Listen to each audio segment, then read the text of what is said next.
وہ بولا ہم بوٹے کے قدموں کا تعقب کرتے ہوئے دریا کے کنارے جا پہنچے تھے۔ دریا کے کنارے کا یہ حصہ لالیکا اور قاسم کا کے درمیان پڑتا ہے۔ دریا کی دوسری جانب ضلع ساہیوال ہے۔ مجھے یقین ہے کہ بوٹا دریا کی دوسری سمت فرار ہو گیا ہے، کیونکہ ہم نے کنارے کے ساتھ مشرق اور مغرب دونوں جانب کافی دور تک جا کر دیکھ لیا، لیکن کسی بھی طرف اس کا کھرا نہیں مل سکا۔ میں نے سوچ میں ڈوبے ہوئے لہجے میں کہا، پھر ایک فوری خیال کے تحت پوچھا، فیروز تم نے مسروقہ 7 بھینسوں کے بارے میں کچھ نہیں بتایا۔ ایک لمحے کے توقف سے میں نے اضافہ کیا، میرا مطلب ہے ان کے کھرے کا کیا ہوا؟ فیروز نے جواب دیا، ان کا کھرا نہیں مل سکا، جس کا صرف ایک ہی مطلب ہو سکتا ہے، بوٹے نے وہ 7 بھینسیں یہیں لالیکا ہی میں ٹھکانے لگا دی ہیں اور خود دریا پار کر کے ساہیوال کی جانب نکل گیا ہے۔ یہ چور لٹیرے تیراکی کے ماہر ہوتے ہیں۔ ہاں یہ بات تو ہے، میں نے کہا۔ پھر پوچھا، فیروز تم نے کسی لاش کی دریافت کا بھی ذکر کیا تھا۔ فیروز نے سنسنی خیز انداز میں بتایا، ملک صاحب ہم دریائے ستلج کے کنارے کے ساتھ ساتھ بوٹے کا کھرا ڈھونڈ رہے تھے کہ ایک مقام پر ہمیں ایک جستی صندوق پڑا نظر آیا اور تجسس کے ہاتھوں ہم اس صندوق کے پاس چلے گئے۔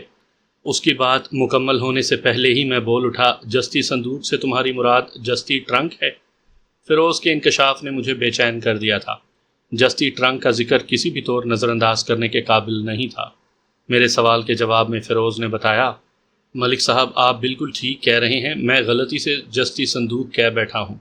دراصل وہ جستی ٹرنک ہی تھا، اور ایک لمحے کو رک کر اس نے الجھن زدہ نظر سے مجھے دیکھا اور بولا، اور میں نے جس لاش کا ذکر کیا ہے وہ اسی صندوق یعنی ٹرنک کے اندر رکھی ہے۔ کرم دین عرف کرمو کے گھر سے جو جستی ٹرنک چوری ہوا تھا وہ طلائی زیورات، عروسی ملبوسات اور نقدی وغیرہ سے بھرا ہوا تھا، اور اے ایس آئی فیروز کسی جستی ٹرنک میں ایک لاش کا ذکر کر رہا تھا۔ کیا ان دونوں ٹرنکوں میں کوئی تعلق ہو سکتا تھا؟ میرے ذہن میں اس وقت متعدد سوالات ڈوب ابھر رہے تھے۔ میں نے صورتحال کو واضح کرنے کے لیے مہمان اے ایس آئی سے پوچھا، جستی ٹرنک کے اندر پائی جانے والی لاش کس کی ہے؟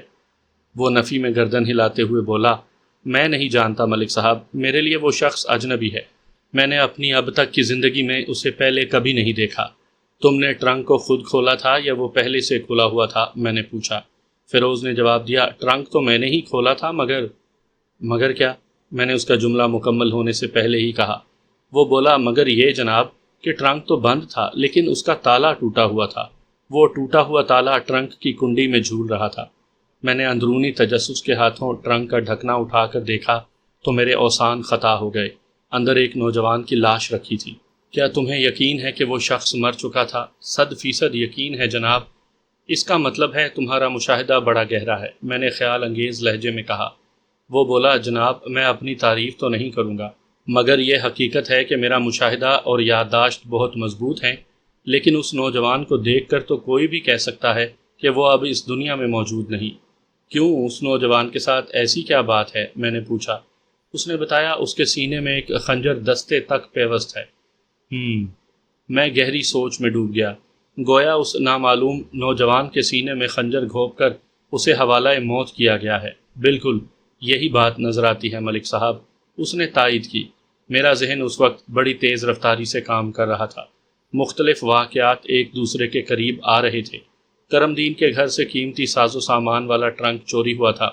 بوٹا ڈنگر چور دریا کے جس حصے یا مقام سے غائب ہوا تھا اس کے قریب ہی لاش والا جستی ٹرنک پایا گیا تھا۔ میں مویشی چور بوٹا، نامعلوم مقتول نوجوان اور جستی ٹرنک کے بیچ الجھ کر رہ گیا تھا۔ فوری طور پر جو امکانات نظر آ رہے تھے وہ کچھ یوں تھے، بوٹا اور نامعلوم مقتول نوجوان نے مل کر کرم دین کے گھر میں نقب لگائی ہوگی، وہ جستی ٹرنک کو دریا کے کنارے تک لے آئے ہوں گے، یہاں کسی بات پر ان دونوں میں اختلاف ہو گیا ہوگا، جس کے نتیجے میں بوٹے نے مذکورہ نوجوان کو موت کے گھاٹ اتار کر ٹرنک کا قیمتی سامان سمیٹا ہوگا اور دریا پار کر کے ساہیوال کی جانب نکل گیا ہوگا۔ ایک دوسری صورت یہ ہو سکتی تھی کہ مقتول نوجوان ہی اصل چور ہو، وہ ٹرنک کے ساتھ دریا کے کنارے پہنچا ہو، جہاں بوٹے سے اس کی مٹ بھیڑ ہو گئی اور بوٹے نے اسے ٹھکانے لگا کر چلتا بنا ہو۔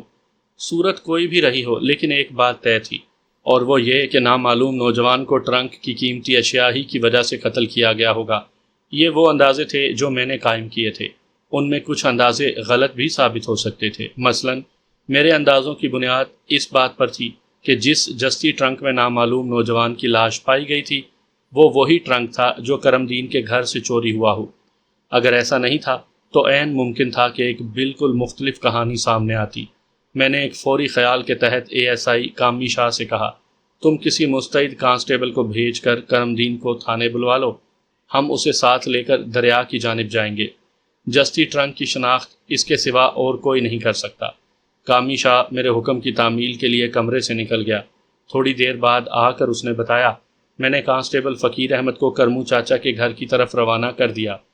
اس وقت دوپہر اپنے جوبن پر تھی۔ یہ کھانے کا وقت تھا۔ میں نے کامی شاہ سے کہا کہ وہ مہمانوں کے لیے اور خود اپنے لیے بھی کھانے کا بندوبست کرے تاکہ اس نیک کام سے فارغ ہونے کے بعد ہم دریا کی طرف روانہ ہو سکیں۔ دراصل میں کرم دین کا انتظار کرنا چاہتا تھا۔ اس کا ساتھ جانا بہت ضروری تھا۔ ویسے میں نے فوری طور پر 2 سپاہیوں کو دریا کی جانب بھیج دیا تھا تاکہ وہ جسٹی ٹرنک کو اپنی نگرانی میں لے لیں۔ یہ احتیاط بہت ضروری تھی۔ 1 گھنٹے کے اندر ہم کھانے سے فارغ ہو گئے۔ اس دوران میں کرم دین بھی تھانے لے آیا جا چکا تھا۔ وہ اس بات سے واقف نہیں تھا کہ اسے یہاں کیوں بلوایا گیا ہے۔ اس نے آتے ہی مجھ سے پوچھا، تھانے دار صاحب، کیا آپ نے چور کو پکڑ لیا؟ کرم دین کے سوال پر ASI فیروز نے چونک کر اسے دیکھا۔ فیروز کو ابھی تک میں نے جسٹی ٹرنک کی چوری کے بارے میں کچھ نہیں بتایا تھا۔ فیروز کی الجھن نما حیرت کو دور کرنے کے لیے میں نے مختصر الفاظ میں اسے اس واقعے سے آگاہ کیا۔ پھر کرم دین کے سوال کا جواب دیتے ہوئے کہا، کرم دین، چور تو ابھی نہیں ہاتھ آیا، لیکن ایک جسٹی ٹرنک کی خبر ملی ہے۔ کہاں ہے وہ جسٹی ٹرنک؟ وہ بے تابی سے بولا۔ دریا کے کنارے پر، میں نے ٹھوس لہجے میں کہا۔ اس نے پوچھا، کیا میرا قیمتی سامان اس میں موجود ہے؟ نہیں، میں نے نفی میں گردن ہلائی۔ تمہارا سامان تو اس میں نہیں پایا گیا، البتہ اس کے اندر جو کچھ بھی موجود ہے وہ بھی کچھ کم قیمتی نہیں۔ کیا ہے جی اس ٹرنک کے اندر؟ ایک نوجوان شخص کی لاش، میں نے انکشاف انگیز انداز میں کہا۔ لاش؟ وہ پورے وجود سے کانپ اٹھا۔ پھر وہ میرا ٹرنک نہیں ہو سکتا۔ میرے ٹرنک میں تو جناب 15 تولے سونے کے زیورات، 20 جوڑے قیمتی ریشمی کپڑے اور 5,000 روپیہ نقد تھا۔ میں نے کہا، ممکن ہے وہ تمہارا ٹرنک نہ ہو۔ میں نے تمہیں اسی لیے تھانے بلوایا ہے کہ تم ہمارے ساتھ دریا پر جا کر اس ٹرنک کی شناخت کر سکو جس میں کسی بدقسمت اور نامعلوم نوجوان کی لاش ملی ہے۔ وہ زبان سے کچھ نہ بولا، اسبات میں یوں گردن ہلانے لگا جیسے وہ میری بات کی تہہ تک پہنچ گیا ہو۔ آئندہ 15-20 منٹ میں ہم تیار ہو کر تھانے سے روانہ ہو چکے تھے۔ میرے ساتھ کرم دین اور کامی شاہ کے علاوہ منچنا باد والے سرکاری مہمان بھی تھے۔ اس موقع پر کامی شاہ نے ایک مفید تجویز دی۔ اس نے کہا، ملک صاحب، کیوں نہ ہم کرمو چاچا کے گھر کی طرف سے ہو کر دریا کی جانب جائیں؟ اس سے کیا ہوگا؟ میں نے سرسری انداز میں پوچھا۔ وہ بولا، اس وقت ایک ماہر کھوجی ہمارے ہمراہ ہے۔ چور جسٹی ٹرنک چرا کر کرم دین کے گھر سے دریا کی جانب گیا ہوگا تو اس راستے پر اس کے قدموں کا کھرا نکالا جا سکتا ہے، کیونکہ دریا کی جانب جانے والا وہ واحد راستہ جو کھیتوں میں سے ہو کر گزرتا ہے۔ تجویز تو تمہاری معقول ہے، مگر مجھے کامیابی کے زیادہ امکانات نظر نہیں آتے۔ کامی شاہ، میں نے کہا، تم میری بات کا مطلب سمجھ رہے ہو نا؟ کامی شاہ کے بجائے کھوجی چراغ دین بول اٹھا، میں چنگی طرح سمجھ گیا ہوں تھانے دار صاحب۔ کامی شاہ نے سوالیہ نظر سے چراغ دین کو دیکھا۔ وہ سمجھانے والے انداز میں بولا، مجھے جو باتیں پتہ چلی ہیں ان کے مطابق کرم دین کے گھر رات کے پچھلے پہر چوری ہوئی ہے۔ اب تک اس واقعے کو 10-12 گھنٹے گزر چکے ہیں۔ دریا کی سمت جانے کا چونکہ ایک ہی راستہ ہے، اس لیے وہاں بے شمار لوگوں کے قدموں کے نشانات ہوں گے، جس کی وجہ سے چور کا کھرا نکالنا خاصا مشکل ثابت ہوگا۔ پھر ہم اس کھرے کے نمونے سے بھی ناواقف ہیں۔ ایک لمحے کے توقف سے اس نے پرسوچ انداز میں کہا، ویسے ایک بات ہے۔ اتنا کہہ کر وہ خاموش ہو گیا۔ میں نے پوچھا، وہ ایک بات کون سی ہے؟ اس نے جواب دیا، جناب، اگر میں کرم دین کے گھر سے اپنے کام کا آغاز کروں تو ممکن ہے چور کا کوئی سراغ مل جائے۔ اس کے لیے ضروری ہے کہ چوری کے بعد سے اس گھر میں زیادہ لوگوں کی آمد و رفت نہ رہی ہو۔ یہ تو ممکن نہیں ہے، کرم دین نے کہا۔ جب میرے محلے داروں کو پتہ چلا کہ میرے گھر میں چوری ہو گئی ہے تو وہ خبر گیری کے لیے میرے پاس آنا شروع ہو گئے تھے، اور اب تک تو ایک لمحے کے توقف سے اس نے اپنی بات کو مکمل کیا۔ اب تک تو سینکڑوں افراد آ کر جا چکے ہیں۔ بابا چراغ دین سوچ میں پڑ گیا اور پھر بولا، مشکل تو ضرور ہے، لیکن اگر آپ کا حکم ہو تو میں کوشش کر سکتا ہوں۔ تم یہ کوشش ضرور کرو چراغ دین، میں نے کہا۔ میں کانسٹیبل اللہ دیتا کو تمہارے پاس چھوڑ کر جا رہا ہوں۔ تم دونوں قدموں کا سراغ لگاتے ہوئے ہمارے پاس آ جانا۔ جب تک ہم اب تک کی صورتحال کا جائزہ لیتے ہیں، کیونکہ میں جانتا ہوں کھرا نکالنے کے دوران میں ہماری رفتار بہت سست ہو جائے گی، جبکہ میں جلد از جلد دریا کے کنارے پہنچنا چاہتا ہوں۔ اس موقع پر میں نے کرم دین کے مشورے سے ایک اور آدمی کو بھی چراغ دین کے ہمراہ کر دیا تاکہ اسے راستے سے ناواقفیت اس کے کھوج میں رکاوٹ نہ بنے۔ یہ ضروری انتظامات کرنے کے بعد ہم دریائے ستلج کے کنارے کی جانب روانہ ہو گئے۔ مہمان ASI فیروز کی میت میں ہم لوگ مطلوبہ مقام پر پہنچ گئے۔ میرے بھیجے ہوئے دونوں چاقو چوبند کانسٹیبلز وہاں موجود تھے۔ ہمیں دیکھتے ہی وہ اٹینشن ہو گئے۔ وہ دونوں دریا کے کنارے لگے ایک درخت کی چھاؤں میں کھڑے تھے۔ جستی ٹرنک پر نگاہ پڑتے ہی کرم دین چیخ اٹھا، جناب یہ تو میرا ٹرنک ہے۔ اس کی آواز اتنی بلند تھی کہ قرب و جوار میں دور تک سنائی دی ہوگی۔ میں نے آگے بڑھ کر ٹرنک کا سرسری معائنہ کیا۔ اس کا تالا ٹوٹا ہوا تھا، تاہم ڈھکن بند تھا۔ ٹوٹا ہوا تالا کنڈی میں جھول رہا تھا۔ میں نے ٹرنک کا ڈھکن اٹھا دیا۔ ASI کا بیان 100% درست تھا۔ ٹرنک کے اندر ایک نوجوان کی لاش نظر آ رہی تھی۔ مقتول کے سینے میں خنجر پیوست تھا۔ گورے چٹے نوجوان کی عمر 18-19 سال سے زیادہ نہیں تھی۔ اس کے چہرے پر ہلکی ہلکی مونچھیں دکھائی دیتی تھی۔ وہ ایک صحت مند گبرو تھا۔ ململ کے کرتے کے نیچے اس نے تہبند باندھ رکھا تھا۔ اس کا قد 6 فٹ کے قریب تھا۔ اسے ٹرنک میں اس طرح ٹھونسا گیا تھا کہ اس کی ٹانگیں گھٹنوں پر سے مڑی ہوئی تھی، تاہم اوپر کا دھڑ چت انداز میں تھا اور خنجر عین دل کے مقام پر جسم میں داخل کیا گیا تھا۔ وہ 101% مر چکا تھا۔ بڑے حسرت ناک انداز میں وہ موت کا شکار ہوا تھا۔ میں نے نگاہ اٹھا کر کرم دین کو دیکھا اور اشارے سے اسے اپنے قریب بلایا۔ وہ قریب آیا تو میں نے اسے کہا، کیا تم اس نوجوان کو جانتے ہو؟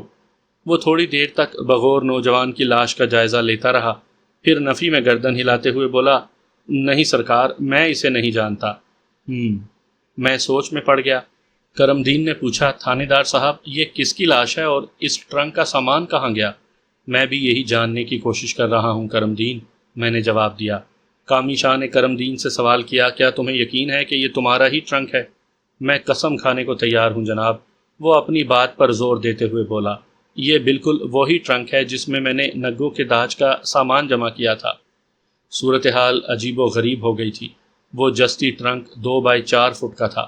اس میں رکھا گیا قیمتی سامان غائب تھا اور ایک نامعلوم نوجوان کی لاش کو اس میں فٹ کر دیا گیا تھا۔ ٹرنک کی مجموعی گہرائی 1.25 فٹ کے قریب تھی، جس میں ڈھکن کی اونچائی بھی شامل تھی۔ اس زمانے میں فنگر پرنٹس اٹھانے کا رواج نہیں تھا اور عدالت میں بھی فنگر پرنٹس کو زیادہ اہمیت نہیں دی جاتی تھی۔ میرے تھانے کا سرکاری فوٹوگرافر اس روز موجود نہیں تھا، تاہم میں نے کامی شاہ کو یہ فریضہ سونپ دیا تھا۔ دریا کی جانب آنے سے پہلے ہم ایک کیمرہ بھی ساتھ لے آئے تھے۔ کامی شاہ کو آرٹ سے بھی دلچسپی تھی اور وہ شاعری بھی کرتا تھا۔ میرے حکم پر کامی شاہ نے جستی ٹرنک اور اس میں موجود انسانی لاشوں کو مختلف زاویوں سے عکس بند کیا۔ اس دوران میں نے جائے وقوع کا تفصیلی نقشہ تیار کر لیا۔ علاقے کے لوگوں کو پولیس کی اس سرگرمی کا علم ہو چکا تھا، کیونکہ رفتہ رفتہ وہاں لوگ جمع ہو رہے تھے۔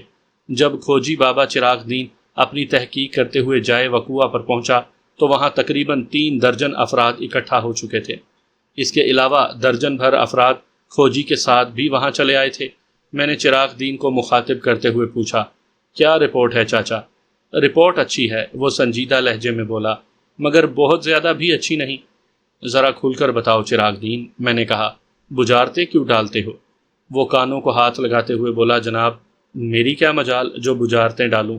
پھر وہ سر ہلاتے ہوئے کہنے لگا، میرا مطلب یہ تھا کہ مجھے اپنے مقصد میں جزوی کامیابی ہوئی ہے۔ ہاں ہاں بتاؤ، میں نے جلدی سے کہا۔ وہ بولا، جزوی طور پر میں اس نتیجے پر پہنچا ہوں کہ کرم دین کے گھر سے 2 افراد پہلو با پہلو چلتے ہوئے باہر نکلے ہیں۔ راستے میں کسی مقام پر ان کا کھرا ملا ہے، مگر اس طرح کہ کبھی ایک آگے چلا ہے اور کبھی دوسرا۔ پھر کھیتوں میں تقریباً نہ ہونے کے برابر ان کے کھرے کے آثار ملے ہیں، مگر یہاں دریا کے کنارے کے پاس آ کر کئی مقامات پر ان کا کھرا دیکھنے کو ملا ہے۔ اور اس کے بعد؟ میں نے پوچھا۔ اس کے بعد دریا کے کنارے کے ساتھ ساتھ دوبارہ محنت کرنا ہوگی۔ میں چراغ دین کی بات کی تہہ تک پہنچ گیا اور کہا، تو محنت کرنے سے تمہیں کس نے روکا ہے؟ پہلے صبح تم بوٹے کے کھرے کو کھوجنے کے لیے محنت کر چکے ہو، اب ان 2 نامعلوم افراد کے لیے محنت کر ڈالو۔ لیکن میں نے جملہ ادھورا چھوڑ دیا۔ لیکن کیا تھانے دار صاحب؟ چراغ دین نے کہا۔ میں نے ٹرنک میں دھری نامعلوم نوجوان کی لاش کی جانب اشارہ کرتے ہوئے کہا، لیکن یہ کہ تم اس محنت سے پہلے ذرا سا یہ کام کر لو کہ مقتول کے پاؤں کا باریک بینی سے جائزہ لے ڈالو۔ تمہاری تجربے کار اور خورشناس نظر فوراً بتا دے گی کہ آیا یہ بدقسمت انہی دو افراد میں سے ایک ہے یا نہیں۔ میں آپ کی بات سمجھ گیا ہوں جناب، وہ تائیدی انداز میں بولا۔ میں فوراً اس بات کا پتہ چلا لوں گا۔ آئندہ 10-15 منٹ کی تفتیش اور ماہرانہ معائنے کے بعد چراغ دین نے فیصلہ کن لہجے میں کہا، میں شرط لگانے کو تیار ہوں۔ میں نے جن 2 افراد کا ذکر کیا ہے ان میں سے ایک یہی شخص ہے۔ چراغ دین کا انکشاف نما دعویٰ توجہ طلب تھا۔ اس سے یہی بات ظاہر ہوتی تھی کہ نامعلوم مقتول جسٹی ٹرنک کی چوری میں ملوث تھا۔ رہ گئی اس کے ساتھی کی بات، تو اس سلسلے میں فی الحال یہی کہا جا سکتا تھا کہ وہ جو کوئی بھی تھا مگر بوٹا ڈنگر چور نہیں تھا۔ مقتول کے ساتھی کا کھرا بوٹے کے کھرے سے قطعی مختلف تھا۔ بوٹے کے قدموں کے نشانات کرم دین کے گھر کے قرب و جوار میں کہیں بھی نہیں پائے گئے تھے۔ گویا اگر بوٹے سے مقتول اجنبی نوجوان کی ملاقات ہوئی تھی تو دریا کے کنارے پر ہی ہوئی ہوگی۔ کسی حتمی نتیجے پر پہنچنے کے لیے میں نے چراغ دین سے کہا، چاچا تم جلدی سے وہ محنت کر ڈالو جس کا ابھی تھوڑی دیر پہلے تم نے ذکر کیا ہے۔ ہونے لو جی، وہ کمر پر ہاتھ رکھتے ہوئے بولا۔ اگلے ہی لمحے وہ اپنے کام میں مصروف ہو چکا تھا۔ میں مہمان ASI سے بات چیت کرنے لگا۔ فیروز، اب تمہارا کیا ارادہ ہے؟ میں سمجھا نہیں جناب۔ وہ الجھی ہوئی نظر سے مجھے دیکھنے لگا۔ میں نے کہا، تم مویشی چور بوٹے کی تلاش میں یہاں آئے تھے، لیکن وہ تو دریا پار ساہیوال کی طرف نکل گیا ہے۔ گویا لالیکا میں اب تمہارا کوئی کام نہیں رہا۔ آپ ٹھیک کہہ رہے ہیں ملک صاحب، وہ بولا۔ میں اپنے سینئرز تک اپنی کارکردگی کی رپورٹ پہنچا دوں گا۔ اگر احکامات ملیں گے تو ساہیوال میں بھی ٹرائی کروں گا۔ تمہیں یہ ٹرائی ضرور کرنی چاہیے، میں نے کہا۔ ویسے تمہارے سینئرز حکم صادر کریں یا نہ کریں، مگر میں بوٹے کا سراغ لگانے کی پوری کوشش کروں گا، کیونکہ اب آپ لوگوں سے زیادہ مجھے بوٹے کی تلاش ہے۔ وہ کریدنے والے انداز میں بولا، اس کا مطلب ہے آپ اس لاش کے سلسلے میں بوٹے کو تلاش کرنا چاہتے ہیں؟ کئی ایک سلسلے میں فیروز، میں نے مبہم انداز میں کہا۔ کرم دین کے گھر ہونے والی چوری، نامعلوم نوجوان کو قتل وغیرہ وغیرہ۔ سب سے ضروری مسئلہ تو مجھے یہ درپیش ہے کہ مقتول کون ہے، کہاں کا رہنے والا ہے۔ ہاں، یہ تو جاننا واقعی بہت ضروری ہے، فیروز نے تائید کی۔ میں نے وہاں موجود تمام افراد کو باری باری نوجوان مقتول کی شکل دکھائی اور اس کی شناخت کے سلسلے میں استفسار کیا، مگر نہایت ہی حوصلہ شکن نتائج برآمد ہوئے۔ وہ لالیکا کے باسیوں کے لیے بالکل اجنبی تھا، جس کا ایک ہی مطلب ہو سکتا تھا کہ وہ شخص کسی اور علاقے کا رہنے والا تھا۔ آدھے گھنٹے کے بعد کھوجی چراغ دین واپس آ گیا۔ اس کی رپورٹ میں سب سے اہم بات یہ تھی کہ مقتول کے ساتھی کا کھرا ایک آدھ مقام سے مل گیا تھا، جس سے اندازہ ہوا تھا کہ وہ بہاول نگر شہر کی جانب گیا تھا۔ اس ادھورے کھرے سے صرف اس کی سمت کا تعین ہو سکا تھا۔ یہ بات یقین سے نہیں کہی جا سکتی تھی کہ وہ واقعی بہاول نگر شہر ہی گیا تھا یا کسی اور جانب نکل گیا تھا۔ میرے نزدیک یہ نامعلوم شخص بوٹے کی بنسبت زیادہ مطلوب تھا، کیونکہ کرم دین کے گھر سے وہ مقتول کے ساتھ ساتھ دریا کے کنارے پہنچا تھا۔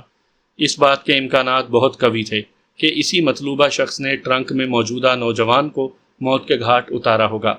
ممکن ہے دریا کے کنارے پہنچ کر ان دونوں میں کسی بات پر اختلاف ہو گیا ہو، جس کے نتیجے میں ایک کو جان سے ہاتھ دھونا پڑے ہوں اور دوسرا ٹرنک کا قیمتی ساز و سامان سمیٹ کر چلتا بنا ہو۔ فی الحال اسی رخ پر سوچا جا سکتا تھا۔ دریا کے کنارے پر مزید ہمارا کوئی کام نہیں تھا، لہٰذا ہم جسٹی ٹرنک کے ساتھ واپس تھانے آ گئے۔ مہمان ASI فیروز اپنے دونوں ساتھیوں کے ہمراہ منچن آباد واپس لوٹ گیا اور میں کامی شاہ کے ساتھ موجودہ صورتحال پر گفتگو کرنے لگا۔ کرم دین کو بھی ہم نے گھر بھیج دیا تھا۔ کامی شاہ نے کہا، ملک صاحب آپ کا کیا خیال ہے؟ بوٹا ڈنگر چور نامعلوم نوجوان کے قتل میں کس حد تک ملوث ہو سکتا ہے؟ میرے خیال میں اس کے ملوث ہونے کے امکانات زیادہ نہیں ہیں، مگر فیروز کا تو کہنا ہے کہ… میں نے کامی شاہ کی بات مکمل نہیں ہونے دی اور کہا، فیروز بہت بے وقوف تفتیشی آفیسر ہے، میں اس کی کارکردگی سے مطمئن نہیں ہوں۔ وہ احمق واپس چلا گیا، جبکہ میرے حساب سے اسے دریا کے اس پار جانا چاہیے تھا جہاں سے ہمیں جسٹی ٹرنک ملا ہے۔ وہاں سے تھوڑے ہی فاصلے پر دریا کے اوپر پل واقع ہے۔ وہ لوگ بآسانی دوسری طرف جا کر بوٹے کے کھرے کا تعاقب کر سکتے تھے۔ ایک لمحے کو رک کر میں نے اپنی بات مکمل کر دی۔ فیروز کا خیال تو یہ ہے کہ بوٹا تیر کر دریا کے اس پار گیا ہوگا۔ آج کل دریا پوری طرح بھرا ہوا ہے۔ جون، جولائی اور اگست کے مہینوں میں تو یہ اپنی جولانی پر ہوتا ہے۔ جب 1-1.5 فرلانگ کے فاصلے پر باقاعدہ پل موجود ہو تو کون احمق تیر کر دریا پار کرنے کی کوشش کرے گا؟ آپ بالکل ٹھیک کہہ رہے ہیں۔ کامی شاہ نے اس بات میں گردن ہلائی۔ میں نے کہا، مجھے 90% یقین ہے کہ نامعلوم نوجوان کا قاتل وہی شخص ہے جو اس کے ساتھ ساتھ کرم دین کے گھر سے دریا کے کنارے تک پہنچا تھا اور بعد ازاں بہاول نگر شہر کی جانب نکل گیا ہے۔ کامی شاہ بولا، ملک صاحب، آپ نے یہ بہت اچھا کیا کہ بوٹے ڈنگر چور، نامعلوم نوجوان مقتول اور نامعلوم متوقع قاتل کا کھرا محفوظ کروا لیا ہے۔ اب ہم اپنے کھوجی سے بھی کام لے سکتے ہیں۔ ہم اپنے کھوجی دین محمد سے ضرور کام لیں گے، میں نے تیقن سے کہا۔ میں نے خاص طور پر اس کے لیے کھرے کے وہ نمونے حاصل کیے ہیں۔ میں ابھی دین محمد کو تھانے بلوا کر خصوصی ہدایات دیتا ہوں۔ کامی شاہ نے کہا، آئندہ کے لیے آپ نے کیا لایا عمل تیار کیا ہے؟ لایا عمل تو تمہارے مشورے ہی سے طے کیا جائے گا، میں نے کہا۔ فی الحال تو مقتول کی شناخت کا مسئلہ درپیش ہے۔ اگر یہ معلوم ہو جائے کہ وہ کون ہے اور کہاں کا رہنے والا ہے تو پھر ہمیں اس پر ہاتھ ڈالنے میں آسانی رہے گی۔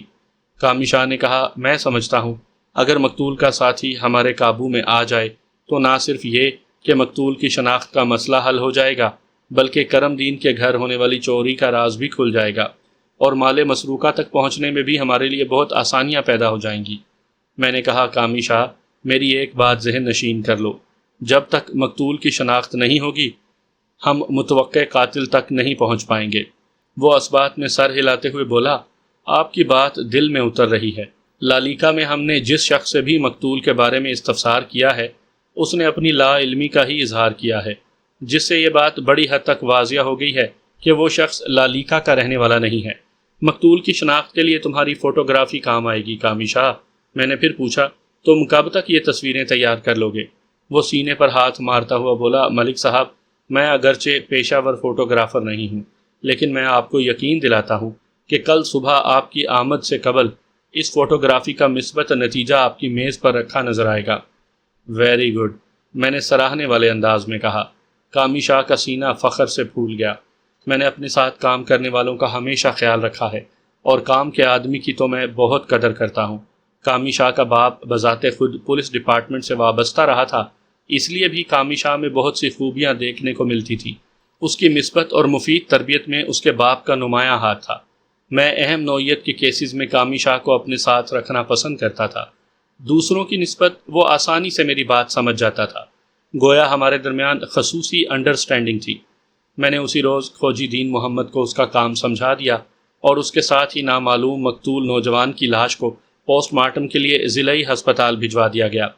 پھر میں روزمرہ کے کاموں میں مصروف ہو گیا۔